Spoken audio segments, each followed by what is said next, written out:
ஸ்ரீரங்கம் ரங்கநாதர் கோவில் பற்றி நம்ம எல்லோருக்குமே தெரியும். ஆனால் ரொம்பவே பழமையான இந்த கோவில் பார்த்தீங்கன்னா மனிதர்களால் புரிந்து கொள்ள முடியாத பல மர்மங்களும் ஆச்சரியப்பட வைக்கக்கூடிய அதிசயங்களும் நிறைந்து இருக்கக்கூடிய அற்புதமான திருத்தலமாகும். இதுவரைக்கும் ஸ்ரீரங்கம் கோவில் பற்றி அறியாத தகவல்களையும் ஸ்ரீரங்கம் ரங்கநாதர் கோவிலில் மறைந்திருக்கக்கூடிய ஆச்சரியப்பட வைக்கக்கூடிய மர்மங்கள் என்ன என்பதை பற்றி தாங்க இந்த பதிவில் நம்ம விரிவாக பார்க்க போகிறோம். வீடியோவை ஸ்கிப் பண்ணாமல் முழுசாக பாருங்கள். நம்ம சேனலை இப்போ தான் ஃபர்ஸ்ட் டைம் பார்த்துட்டு இருக்கிறீங்க அப்படின்னா நம்ம சேனலை சப்ஸ்கிரைப் பண்ணலன்னா சப்ஸ்கிரைப் பண்ணிக்கோங்க. கூடவே இருக்கிற பெல் ஐக்கானையும் ப்ரெஸ் பண்ணிக்கோங்க. உங்களுக்கு ஜோதிட ரீதியாக சந்தேகம் இருந்தாலும் சரி, தனிப்படையாக ஜோதிடம் பார்க்க விரும்பினாலும் சரி, இந்த வீடியோவுக்கு கீழே டிஸ்கிரிப்ஷனில் வராகியம்மன் ஜோதிட நிலையத்தோட தொலைபேசி எண் கொடுத்துருக்கிறேன். இந்த எண்ணுக்கு தொடர்பு கொண்டு பேசி பாருங்கள். உங்கள் பிரச்சனைகளுக்கு சரியான தீர்வு கிடைக்குங்க. வாங்க வீடியோக்குள்ளே போகலாம். உங்களுக்கு பெருமாள் பிடிக்கும் அப்படின்னா ஓம் நமோ நாராயணாய என்ற வாசகத்தை மறக்காமல் கமெண்ட் பாக்ஸில் 3 முறை பதிவிடுங்க.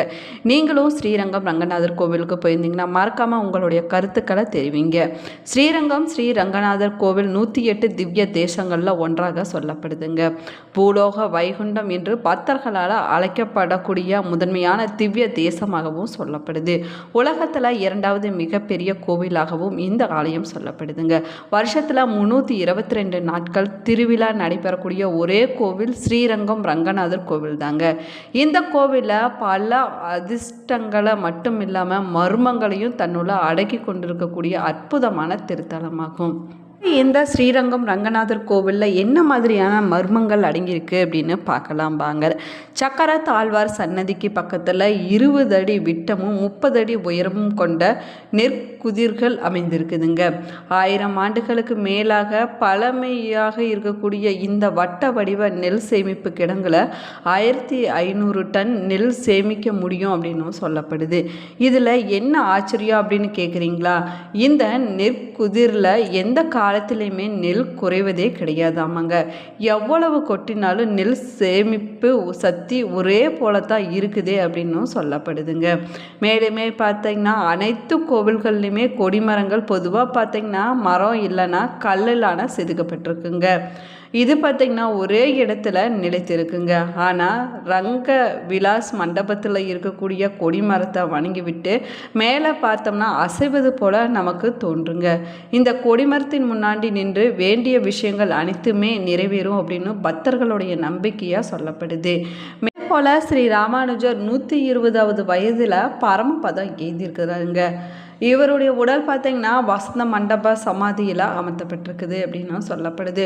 அவருடைய உடல் பச்சை கற்பூரம் குங்கும கலவையால் மூடப்பட்டிருக்குதாமாங்க.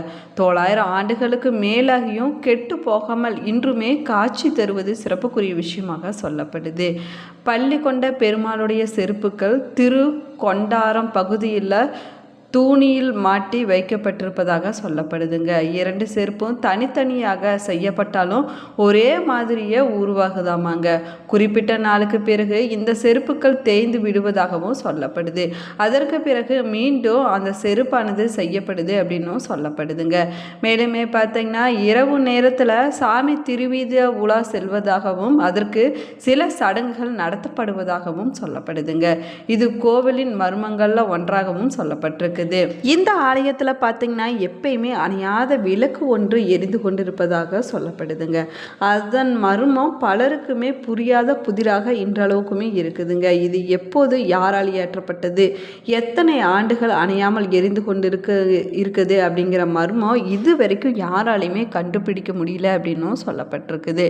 ரங்கநாதருடைய கண்கள் வைரங்களால் உருவானது அப்படின்னும் இந்த வைரமும் பெருமாளுடைய திருமேனி விபிசாரணரால் தரப்பட்டது என்பது ஐதீகமாக சொல்லப்பட்டது. பல முறை காவிரியும் வெள்ளப்பெருக்கு வந்தபோதும் கோவிலின் கருவறை மற்றும் சாமி சிலைக்கு எந்த ஒரு பாதிப்பும் ஏற்படாமல் இருந்தது இது ஒரு பெரிய அதிசயமாக சொல்லப்படுதுங்க. மேலுமே தாயார் சன்னதிக்கு அருகில் 5 குழி 3 வாசல்களானது அமைஞ்சிருக்குது. இந்த 5 குழிகளில் 5 விரல்கள் மூலமாக பரமபத வாசல் தெரியுமாங்க. 3வது வாசல் என்பது பிரம்ம ஞானத்தை குறிப்பதாக சொல்லப்படுது. இந்த கோவில் பார்த்திங்கன்னா ஏறத்தாழ 156 ஏக்கர் பரப்பில் அமைஞ்சிருக்கக்கூடிய திருத்தலமாகுங்க. நாட்டிலேயே மிகப்பெரிய கோவில்களில் ஒன்றாகவும் சொல்லப்படுது. மேலுமே பார்த்தீங்கன்னா இதற்குள்ள ஒன்றிருக்கக்கூடிய ஒன்றாக 7 சுற்று மதில்களானது அமைக்கப்பட்டிருக்குதுங்க. மையப்பகுதியில் ரங்கநாத சுவாமி கோவிலானது அமைஞ்சிருக்குது. இது தெற்கு நோக்கி அமைஞ்சிருக்குது. தனிச்சிறப்புக்குரிய விஷயமாகுங்க. ரங்கநாதருடைய கருவறை விமானம் நீள்வட்ட வடிவில் தங்கத்தால் அமைக்கப்பட்டிருக்குது. கோவிலிருந்து 4 திசைகளிலுமே வெளிப்புறம் நோக்கி போகும் வகையில் சுற்று மதில்களானது ஒரே வரிசையில் கோபுர வாயில்களானது காணப்படுதுங்க. ராஜகோபுரத்தோடு கூடிய பிரதான வாயில் தெற்கு பக்கத்தில் அமைஞ்சிருக்குது. ரொம்பவே சிறப்பானதாகும். கோவிலை சுற்றி உட்புறமாக அமைந்திருக்கக்கூடிய 4 சுற்றுகளுமே கோவில் சார்ந்த பயன்பாடுகளுக்கு உரியது அப்படின்னும் சொல்லப்படுதுங்க. வெளிப்புறமாக இருக்கக்கூடிய 3 சுற்றுகளுக்குள்ள வீடுகள், வணிக நிறுவனங்கள், தெருக்கள் என கொண்ட முழு நகரமாக இங்கு அமைந்திருப்பது ரொம்பவே விசேஷமானதாகுங்க. இங்கே இருக்கக்கூடிய தீர்த்தங்கள் பார்த்தீங்கன்னா சந்திர புஷ்கரணி, வில்வ தீர்த்தம், சம்பு தீர்த்தம், பகுல தீர்த்தம், பாலச தீர்த்தம், அசுப தீர்த்தம், ஆமர தீர்த்தம், கதம்ப தீர்த்தம், புன்னாக தீர்த்தம் போன்ற 9 தீர்த்தங்களானது அமைஞ்சிருக்குது.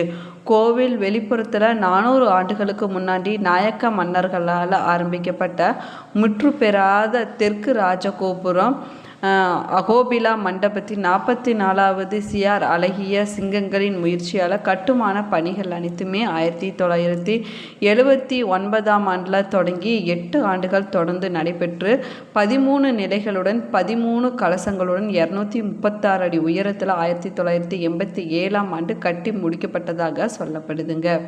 வருஷத்தில் 365 நாட்களில் 3/4 நாட்கள் திருவிழா நடைபெறக்கூடிய பிரம்மாண்டமான ஆலயம் ஸ்ரீரங்கம் தாங்க. அதில் முக்கியமானதாக சொல்லக்கூடியது வைகுண்ட ஏகாதேசி பெருவிழாவாகும். பகல் 10 ரா 10 என்னும் திருவிழா நாட்களில் சாமி திருமுன்னிலையில் 4000 திவ்யந்த பிரபந்த பாடல்களானது முழுவதும் பாடப்படும் அப்படின்னும் சொல்லப்படுது.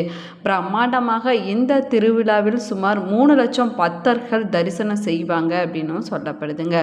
அது மட்டும் இல்லாமல் இந்த தளத்தில் நடக்கக்கூடிய 3 பிரம்மோற்சவ விழாக்களுமே 10 நாட்கள் நடைபெறுங்க.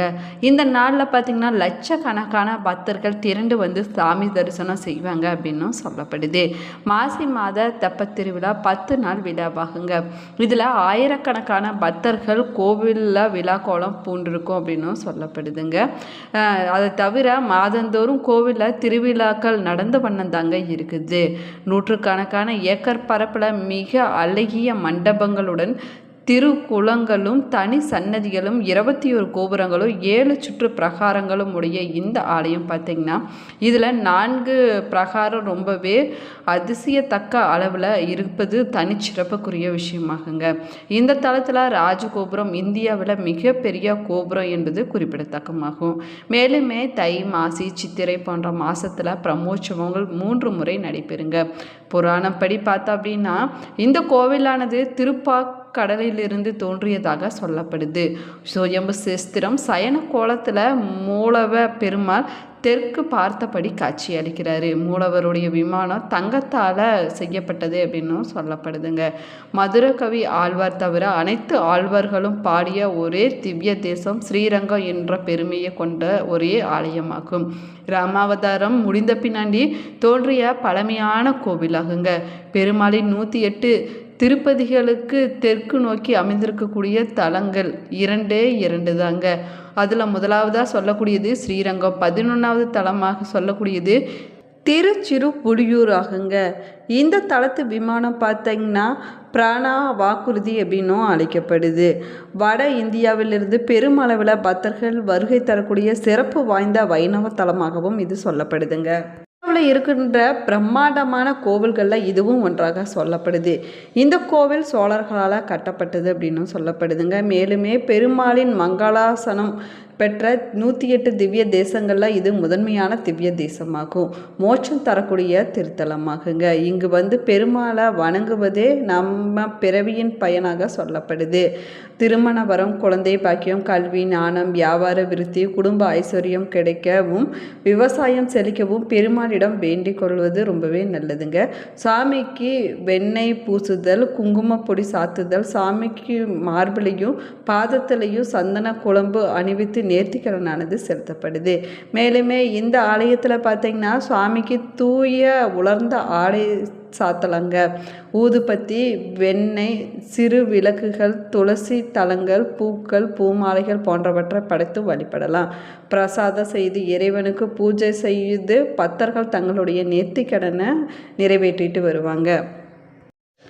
அதே போல் பார்த்திங்கன்னா இந்த ஆலயத்தில் ரங்கநாதர் பார்க்கடலில் பள்ளி கொண்ட கோலத்தில் பக்தர்களுக்கு அருள்பாலிச்சிட்டு வராரு. நாபியில் பிரம்மா இல்லை, ஆனால் சூரிய உதயத்திற்கு சற்று முன்னாடி ரங்கநாதரை அவர் பூஜிப்பதாக சொல்லப்படுதுங்க. Thank you friends.